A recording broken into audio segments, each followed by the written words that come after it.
जय श्री कृष्ण दोस्तों, मेरे चैनल में आपको बहुत बहुत स्वागत है।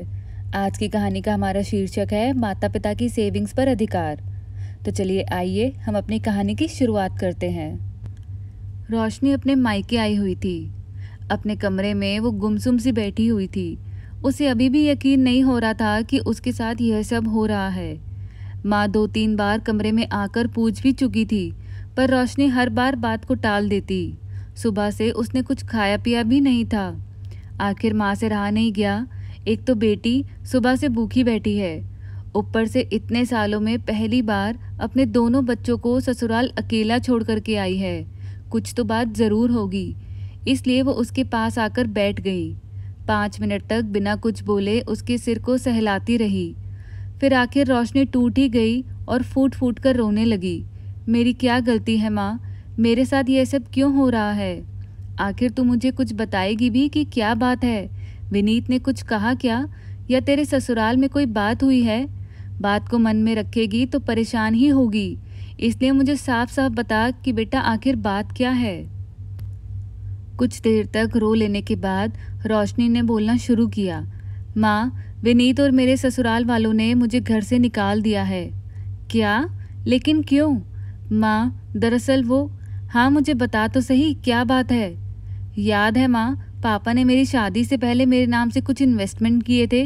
हाँ मुझे याद है बेटा, तब तू छोटी थी। उस समय हमारी स्थिति इतनी ठीक नहीं थी, तो तुम्हारी पढ़ाई और शादी के लिए तुम्हारे पापा ने कुछ बॉन्ड्स और म्यूचुअल फंड खरीदे थे। पर तेरी शादी और पढ़ाई के समय हमारी स्थिति ठीक थी, इसलिए इसकी ज़रूरत भी नहीं पड़ी। इसलिए इनके मैच्योर होने पर हमने दोबारा तेरे ही नाम से बॉन्ड्स खरीद लिए। तो इसमें कौन सी बड़ी बात हो गई?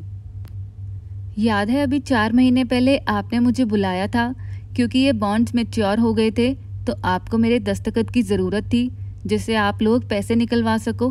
हाँ बेटा याद है, तुम आई थी उसके बाद ही तो तुम्हारे पापा ने वो पैसे निकलवा कर अकाउंट में डलवाए थे।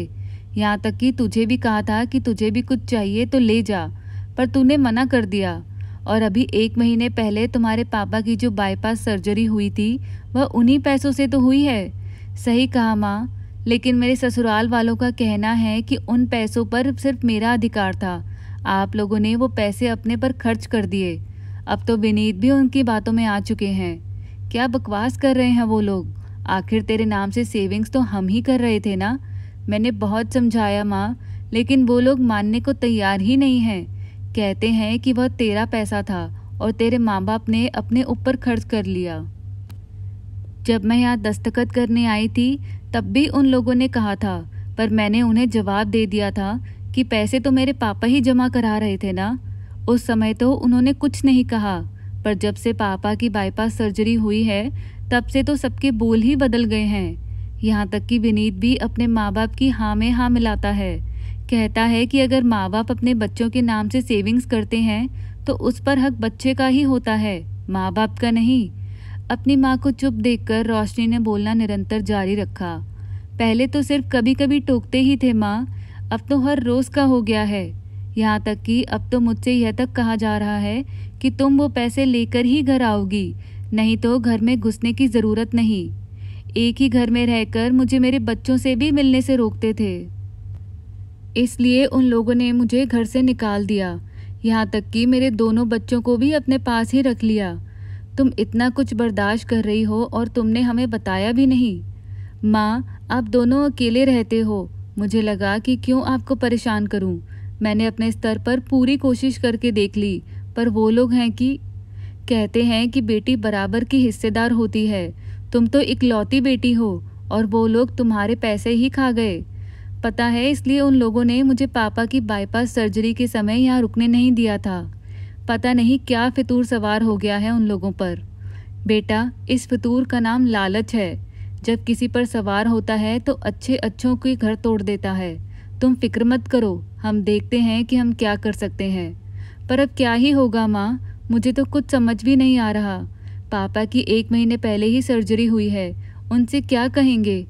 चल देखती हूँ क्या कर सकते हैं। तो कुछ खा ले और फिर आराम कर ले बेटा। रोशनी को हिम्मत बंधाकर वीना जी कमरे के बाहर आ गई, पर अब उनका दिमाग भी किसी काम में नहीं लग रहा था। एक ही बेटी है और उसके साथ ये सब हो रहा है। आखिर अपने ही तो पैसे थे, उसका इस्तेमाल कर लिया तो गलत क्या था। कोई भाई है नहीं, अगर होता तो जाकर संभाल आता, क्योंकि पापा तो खुद बाईपास के दर्द से उभर रहे हैं, अभी जा नहीं सकते। पर माँ है, ऐसे हार कर तो बैठ नहीं सकते। आखिर अपनी बेटी के लिए लड़ना तो पड़ेगा ही, मतलब जो करना है उन्हीं को करना है। अब कुछ सोचकर वीना जी अपने कमरे में गई, अपना बैग उठाया और रोशनी को थोड़ी देर में आ रही हूँ, तुम पापा का ध्यान रखना, ये कहकर घर के बाहर निकल गई। वहाँ से वे सीधे ऑटो पकड़कर रोशनी के ससुराल पहुँच गई। उन्हें इस वक्त आया देखकर रोशनी की सासू माँ सकपका गई। अरे आप इस समय समधन जी? हाँ, मुझे आना पड़ा, मुझे आप लोगों से कुछ ज़रूरी बात करनी है। आप बैठिए, मैं ज़रा विनीत को बुला लेती हूँ। थोड़ी देर बाद ही विनीत और रोशनी के ससुर जी घर आ गए। आते ही दोनों वीना जी के पास आकर बैठ गए। घर के सभी बड़े लोगों को एक साथ देखकर वीना जी ने कहना शुरू किया, अच्छा हुआ समधी जी आप भी आ गए। दरअसल मैं विनीत बेटा को यह कुछ बिल्स देने आई थी, जिनका भुगतान अभी बकाया है, ताकि वे जल्द से जल्द उनका भुगतान कर दे। वीना जी की बात सुनकर रोशनी के सास ससुर सख्ते में आ गए। उसकी सास ने कड़क होते हुए कहा, मेरा बेटा क्यों ये बिल भरेगा? जी ये उसकी जिम्मेदारी है, आखिर हम भी तो उसके माता पिता ही हैं। माना कि आप उसके सास ससुर हैं और उसके माता पिता जैसे ही हैं, पर इसका मतलब ये नहीं कि मेरा बेटा आपके बिलों के भुगतान करता रहेगा। आपको पता है ना कि अभी लॉकडाउन में उसका काम धंधा भी ठप पड़ गया था। उसकी अपनी जिम्मेदारियां हैं, वो 2 घर की जिम्मेदारी क्यों उठाएगा? अरे पर आपने भी तो उसके नाम से कुछ सेविंग्स की होगी ना, उससे कर दें भुगतान। अरे तो वह सेविंग हमने हमारे भविष्य के लिए की है, कल को ज़रूरत पड़ेगी तो हम किसके आगे हाथ फैलाएंगे? सब कुछ बेटे के नाम थोड़ी ना कर देंगे। अभी तो इसका काम चलने ही लगा है। दोनों पति पत्नी मिलकर के कैसे तो अपना घर का गुजारा करते हैं, आपको पता भी है। अरे पर बेटा तो आपका ही है ना? तो क्या हुआ, बेटा मेरा है, पर सेविंग्स तो हमने की है ना, तो उसे रखने का अधिकार भी हमारा ही है। रोशनी की सासू माँ गुस्से गुस्से में बोल तो गई, लेकिन जब ध्यान आया कि विनीत वहीं बैठा है तो वो चुप हो गई। विनीत चुपचाप माँ की तरफ देखता रह गया। बस मैं आपके मुंह से यही सुनना चाहती थी। समझ में आ गया विनीत बेटा, या अभी भी समझाना बाकी है? वीना जी के इस तरह के उत्तर से अचानक सन्नाटा सा छा गया। मुझे अब कहने की ज़रूरत नहीं है, बाकी आप लोग समझदार हैं। जो सवाल आप मेरी बेटी से कर रहे थे उसके उत्तर भी आप लोगों ने ही दे दिया। अब विनीत बेटा, यह तुम पर निर्भर करता है कि तुम अपना घर बनाए रखना चाहते हो या फिर बिगाड़ना चाहते हो। तुम भी तो अपनी बेटी के नाम से सेविंग्स कर रहे हो, मतलब कल को वह सारे के सारे पैसे उसके ससुराल वालों के ही हो जाएंगे। माता पिता सेविंग करते हैं अपने बच्चों के नाम से तो इसलिए कि कल को ज़रूरत पड़ेगी तो वह पैसा काम में आ जाएगा, और अगर बच्चों के काम ना आया तो उनके खुद के भविष्य के लिए आ जाएगा। पर पता नहीं क्यों आजकल लोगों को ऐसा लगता है कि बच्चों के नाम से जो सेव किया है वो बच्चों का ही हो गया। वैसे भी माता पिता के बाद सब कुछ बच्चों का ही तो है, तो थोड़ा सब्र नहीं है क्या?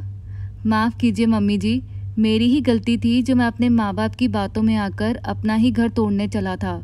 यहाँ तक कि पापा जी की बाईपास सर्जरी के समय भी मैंने रोशनी को वहाँ जाने तक नहीं दिया, जबकि मैं भूल गया था कि माता पिता अपने बच्चों के नाम से सेविंग कर सकते हैं। मैं भी तो कर रहा हूँ। उम्मीद है कि मेरी बात आप लोगों को समझ में आ गई होगी। अच्छा तो मैं चलती हूँ अब। कहकर वीना जी बैग उठाकर बाहर जाने लगी तो विनीत ने उन्हें रोक लिया। रुकिए मम्मी जी, मैं भी चलता हूँ, पापा जी से भी मिल लूँगा और रोशनी को घर लेकर भी आऊँगा। ऐसा कहकर विनीत अपने बच्चों और वीना जी के साथ गाड़ी में बैठकर रोशनी को लेने के लिए रवाना हो गया। दोस्तों, उम्मीद करती हूँ आपको ये कहानी पसंद आई होगी। मुझसे जुड़ने के लिए और अपना कीमती वक्त देने के लिए आपका बहुत बहुत शुक्रिया।